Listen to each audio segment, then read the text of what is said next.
Bulls ಗೆದ್ದ ನಂತರ points ಟೇಬಲ್ನಲ್ಲಿ ದೊಡ್ಡ ಬದಲಾವಣೆ. ತಮಿಳ್ ತಲೈವಾಸ್ ಯುಪಿ ತಂಡ ಟೂರ್ನಿಯಿಂದ ಹೊರಗೋಗುವ ಸಾಧ್ಯತೆಗಳು ತುಂಬಾನೇ ಹೆಚ್ಚಾಗಿದೆ.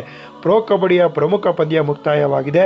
ಬೆಂಗಳೂರು ಬುಲ್ಸ್ ತಂಡ ತಮಿಳ್ ತಲೈವಾಸ್ ವಿರುದ್ಧ ರಿವೆಂಜ್ನ ತೀರಿಸಿಕೊಂಡು ಪಾಯಿಂಟ್ಸ್ ಟೇಬಲ್ ಅಲ್ಲಿ ಮೇಲಗಡೆ ಹೋಗಿದ್ದಾರೆ. ಬೆಂಗಳೂರು ಬುಲ್ಸ್ ತಂಡ ಎಲ್ಲಿದ್ದಾರೆ ಗೊತ್ತಾ? 1 ದಬಾಂಗ್ನಲ್ಲಿ, 2 ಪುಣೆ ಪೈಥಾನ್, 3 Telugu Titans, 4 U Mumba, 5 Jaipur pink panther, 6 ನಮ್ಮ ಬೆಂಗಳೂರು ಬುಲ್ಸ್ ತಂಡ. 12 ಮ್ಯಾಚ್ ಆಡಿದ್ದೀವಿ, 6 ಗೆದ್ದಿದ್ದೀವಿ, 6 ಸೋತಿದ್ದೀವಿ.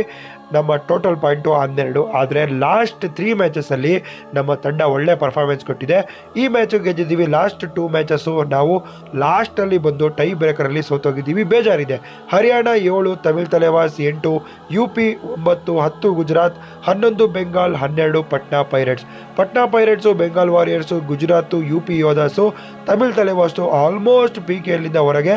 ಅವ್ರಿಗೆ ಸ್ವಲ್ಪ ಚಾನ್ಸ್ ಇದೆ. ಆದರೆ ಬೆಂಗಳೂರು ಬುಲ್ಸ್ ತಂಡ ಈ ಸಲ ಫೈನಲ್ಗೆ ಹೋಗುವ ಸಾಧ್ಯತೆಗಳು ತುಂಬಾ ಹೆಚ್ಚಾಗಿದೆ ಅಂತ ಹೇಳ್ಬೋದು. ಯಾಕಪ್ಪ ಅಂದರೆ ಇವತ್ತಿನ ಪಂದ್ಯ ಕೂಡ ಸೂಪರ್ ಆಗಿತ್ತು. ಬೆಂಗಳೂರು ಬುಲ್ಸ್ 33, ತಮಿಳ್ ತಲೈವಾಸ್ 29. ಕೊನೆಯ 20 ಸೆಕೆಂಡಲ್ಲಿ ತೀರ್ಮಾನ ಆಯಿತು ಏನಾಗುತ್ತೆ ಮ್ಯಾಚು ಅಂತ. ಆದರೆ ಗೆದ್ದಿದ್ದು ನಮ್ಮ ಬೆಂಗಳೂರು ಬುಲ್ಸ್ ತಂಡ. ವಿಡಿಯೋ ಎಷ್ಟಾಗಿದ್ದರೆ ಲೈಕ್ ಮಾಡಿ. ಇದು ಹೊಸ ಪಾಯಿಂಟ್ಸ್ ಟೇಬಲ್ಲು ಕೂಡ ಬದಲಾವಣೆ ಆಗಿದೆ. ಬೆಂಗಳೂರು ಬುಲ್ಸ್ ತಂಡ ಮೇಲ್ಗಡೆ ಹೋಗಿದ್ದಾರೆ. ನನಗಂತೂ ಸಖತ್ ಇಷ್ಟ ಆಯಿತು. ಇದು ಪಾಯಿಂಟ್ಸ್ ಟೇಬಲ್ಲು ಬೆಂಕಿ.